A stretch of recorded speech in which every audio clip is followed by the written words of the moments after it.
Fran Rafael Quesada Espinosa.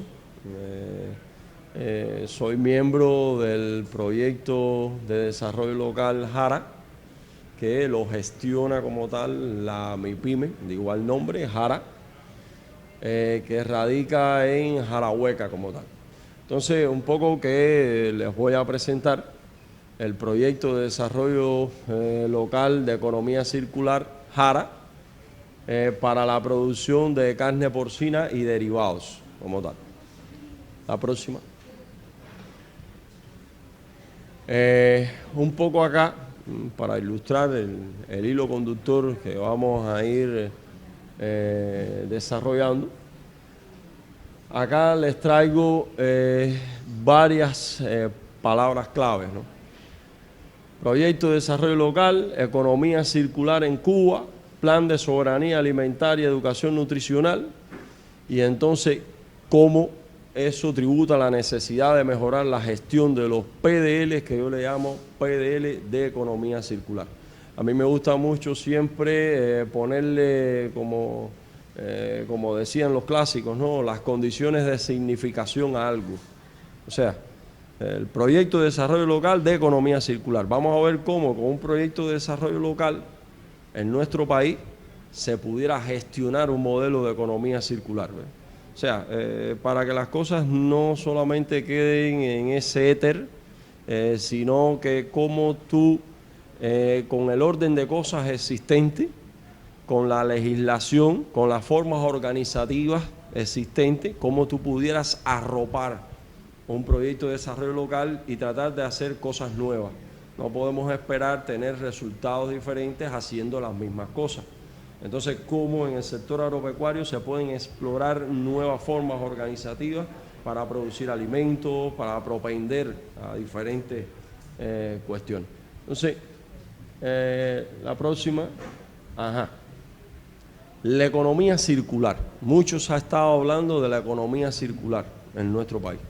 Entonces, yo cogí un poco este parrafito. Los sistemas deberían tratar de funcionar fundamentalmente a partir de energías renovables, lo que sería posible por los valores reducidos de energía que precisa una economía circular restaurativa. Pensar en sistemas, la capacidad de comprender cómo influyen entre sí las partes dentro de un todo y la relación del todo con las partes resulta fundamental. El pensamiento de sistemas se refiere a la mayoría de los sistemas del mundo real. No son lineales, tienen una gran retroalimentación y son interdependientes. Pensar en cascada. Para los materiales biológicos, la esencia de la creación de valor consiste en la oportunidad de extraer valor adicional de productos y materiales mediante su paso en cascada por otras aplicaciones. Ahora, la próxima diapositiva. La capacidad de la nación para producir alimentos de forma sostenible y dar acceso a toda la población a una alimentación balanceada, nutritiva e inocua, reduciendo la dependencia de medios e insumos externos con respeto a la diversidad cultural y responsabilidad ambiental. ¿Qué sucede? ¿Por qué estas dos partes de este todo? ¿Por qué quería explicar lo de la economía circular y entonces vincularlo directamente al plan de soberanía alimentaria y educación nutricional? Porque la propuesta que estamos haciendo en este preciso instante es, si tenemos unos objetivos para el desarrollo sostenible, que es en los cuales está el espíritu del Plan Nacional de la Agenda 2030 nuestro, que a la vez está dividido y apuntando a cada uno de esos objetivos los macroprogramas. Esos macroprogramas dentro tienen programas y esos programas tienen proyectos. Todos están alineados en función precisamente de dar respuesta a algo que el mundo está exigiendo, que es los objetivos para el desarrollo sostenible. Ahora, para ello es fundamental, el plan de soberanía alimentaria y educación nutricional está apuntando precisamente a los objetivos para el desarrollo sostenible y menciona en varios momentos la economía circular. No tenemos leyes que amparen como tal modelos de economía circular y que además hagan concesiones y apunten a que le den señales al sujeto económico para que se reoriente en ese camino. De repente, ¿qué premios y qué incentivos tiene producir sobre la base de un modelo de economía circular? Bueno, no existen esos incentivos todavía. Hay leyes que se están presentando en este mismo instante al Ministerio de Economía y Planificación y esperan por su aprobación por parte del SIGMA como tal. Pero es bien interesante, el mundo aboga por ello. Te puedes encontrar una manzana en un mercado que puede ser que tenga 7 veces su valor otra manzana al lado de esa manzana en el mercado por ser una manzana verde. No es porque tenga el color verde, sino porque sea amigable con el medio ambiente esa manzana. De ahí viene lo de las carnes también biológicas, y entonces aparece algo en el mundo muy caro, que es la llamada carne de proximidad. Es una de las cosas que más maltrata a veces el medio ambiente, es producir carne, y hacerlo de una manera sostenible es bien importante. Bajo un esquema de economía circular es muy necesario en el mundo y además es muy caro también y se exporta mucho. Entonces, tenemos un país donde 30 años de dualidad cambiaria generaron exactamente el efecto contrario al deseado, que políticamente se quería sustituir importaciones, pero realmente en un escenario de dualidad cambiaria era muy complejo, al punto de que se importaba mucha comida animal para sostener la carne porcina que existía en nuestro país. Toda esa carne porcina era a partir de que se realizaban exportaciones, se tenía un nivel de dólares, ese nivel de dólares se destinaba automáticamente a realizar importaciones de maíz, de afrecho, de un grupo de componentes para realizar el pienso, y entonces se le echaba a los cerdos.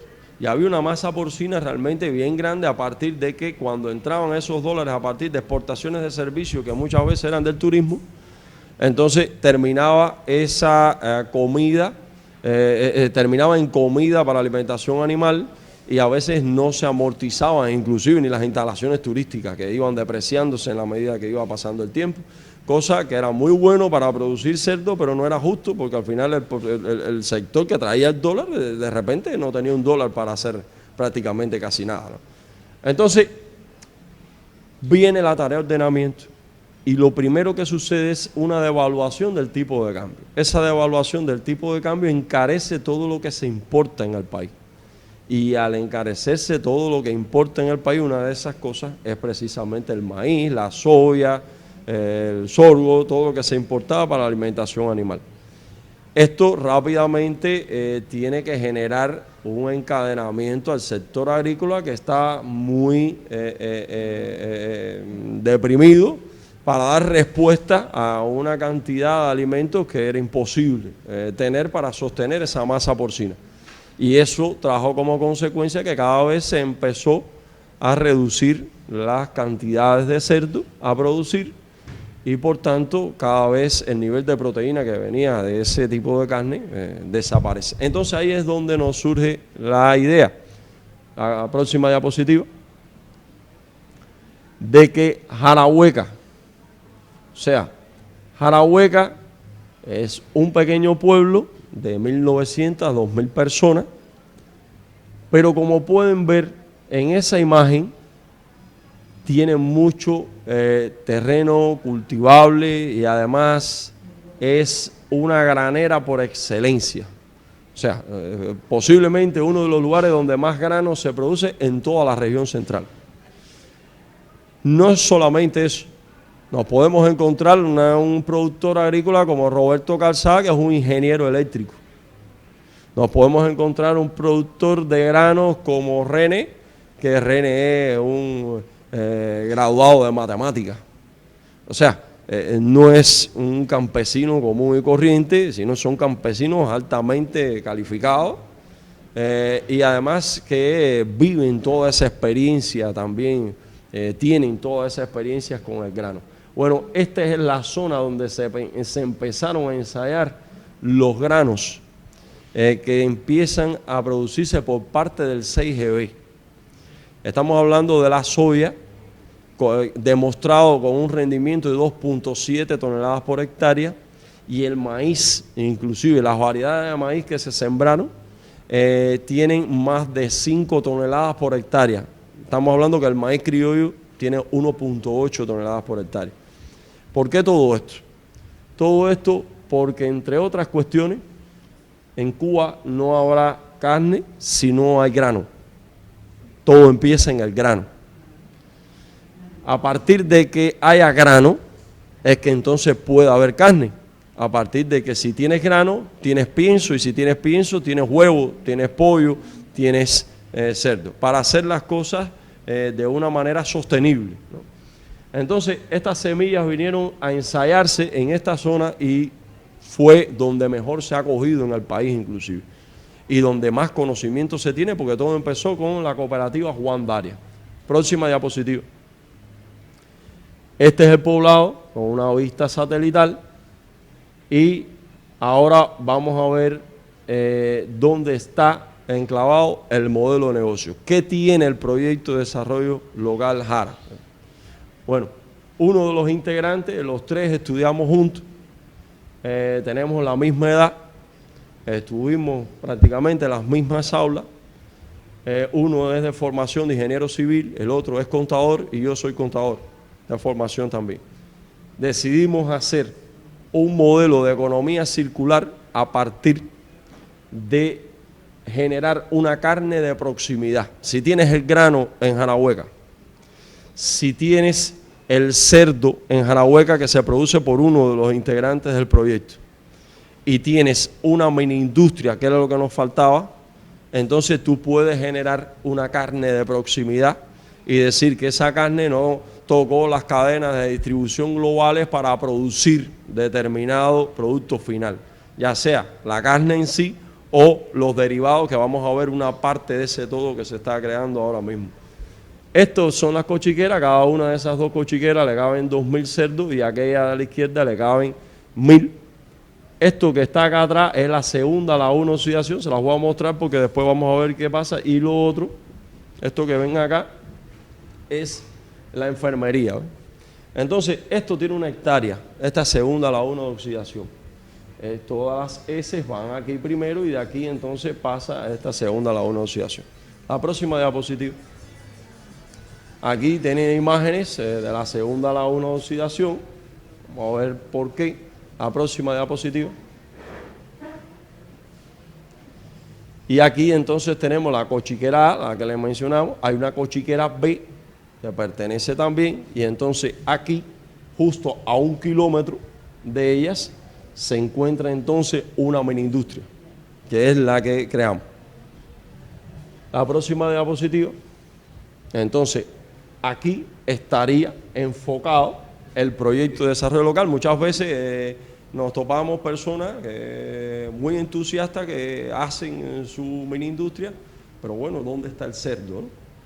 Entonces, de ahí hemos empezado de atrás hacia adelante aprovechando cosas que ya existían. Próxima diapositiva. Y aquí es donde entonces vamos a explicar cuál es la pretensión, la intención de, con cuestiones que hay ahora mismo en nuestro país, cómo se pueden hacer algunas cosas. Lo primero es que es una zona granera por excelencia. Hay muchos campesinos que producen el grano.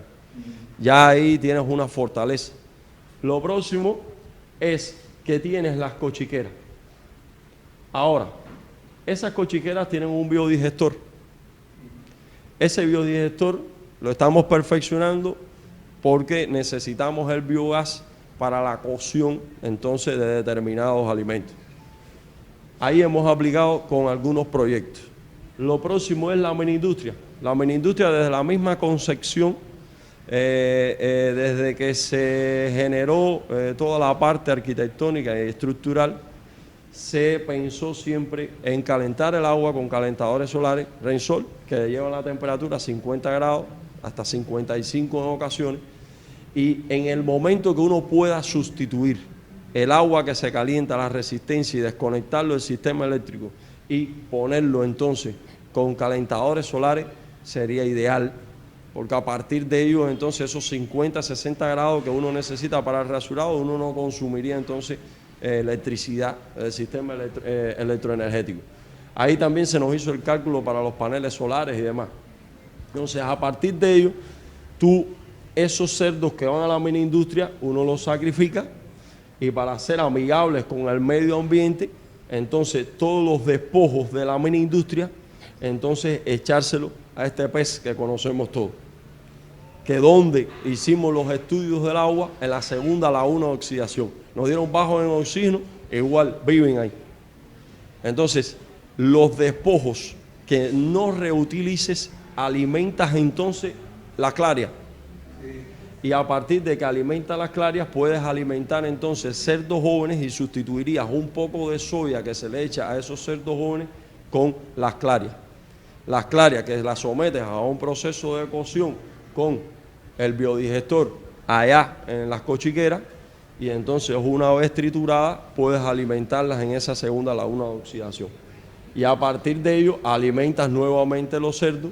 Inclusive lo que más difícil nos sería transformar, que eran los huesos, resulta ser que un fogón, los huesos son como la leña prácticamente cuando cocina. O sea, con una parte de los huesos tú puedes tostar la otra parte de los huesos y después entonces convertir esos huesos en el molino de martillo en calcio, que los piensos criollos con ese calcio no necesita echarle entonces polvo de piedra que le echan en ocasiones y demás, ¿ves? O sea, que es mucho mejor el de los huesos. Entonces, ¿qué pasa? Si logras terminar con un modelo de economía circular y producir una carne en el mismo lugar donde la distancia más grande que hay entre uno y el otro es de aproximadamente un radio de 5 kilómetros, tú tienes un producto que ese producto tiene mucha aceptación, sobre todo los españoles. Los españoles abogan mucho por eso. Estamos hablando de ahora mismo Yaguajay. ¿Qué distancia queda Yaguajay de la Cañería Norte? Y ahí hay varios propietarios que son hasta catalanes que saben y conocen el concepto de la economía circular, pero que además el tema de las carnes de proximidad son fundamentales. Pensando ya de cara a capitalizar, de cara a ampliarte y hacerte fuerte en esa posición. Jarahueca es uno de los lugares más prósperos de Yaguajay, sin embargo no tenía una mini industria. Además de que estaría alineado con los objetivos del país y identificado, su identificación es Jara, este es el logo precisamente, que tiene múltiples. Jara es en su raíz árabe, significa desarrollo de lugares, pero Jara es la punta de lanza de los aborígenes de nuestra zona en su momento, pero Jara es el nombre del árbol que le da el nombre al lugar, precisamente Jarahueca, que en el mismo paseo central de Jarahueca hay un árbol, el árbol de Jara, precisamente.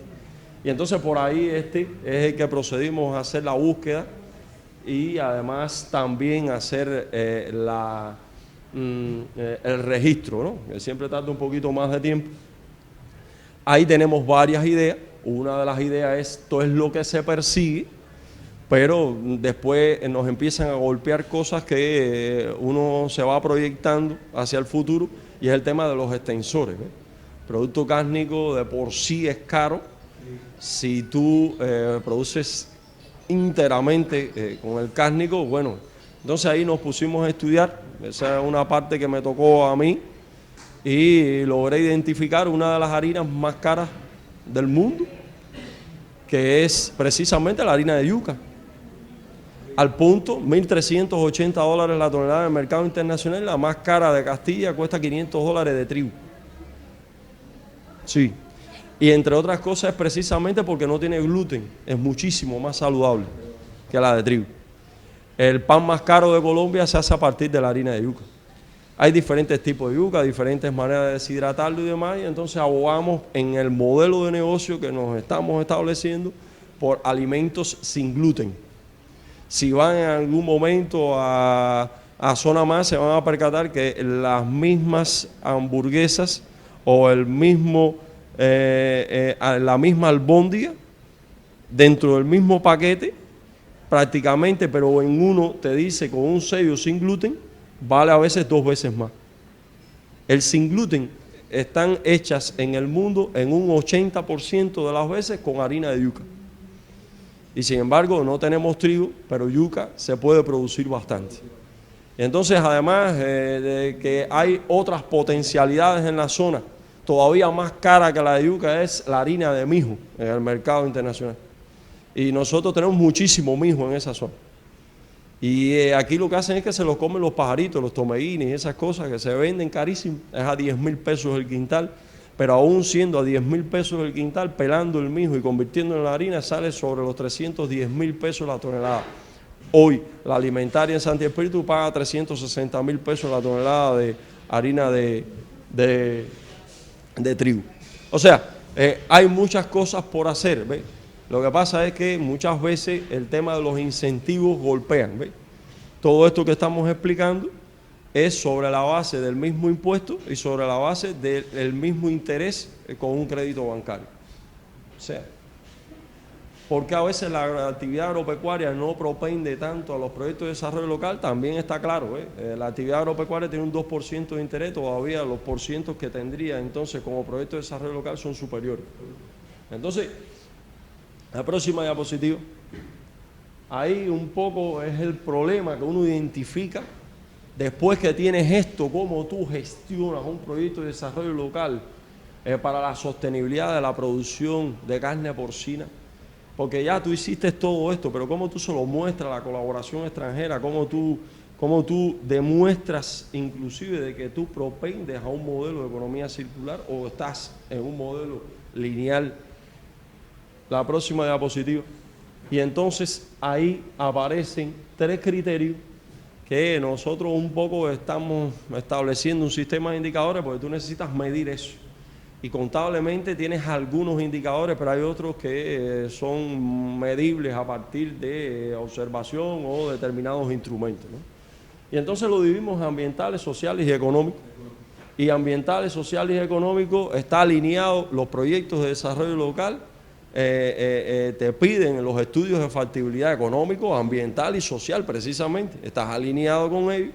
La economía circular tiene esa intención marcada. La próxima diapositiva. Y entonces eso lo convertimos en 3 aspectos.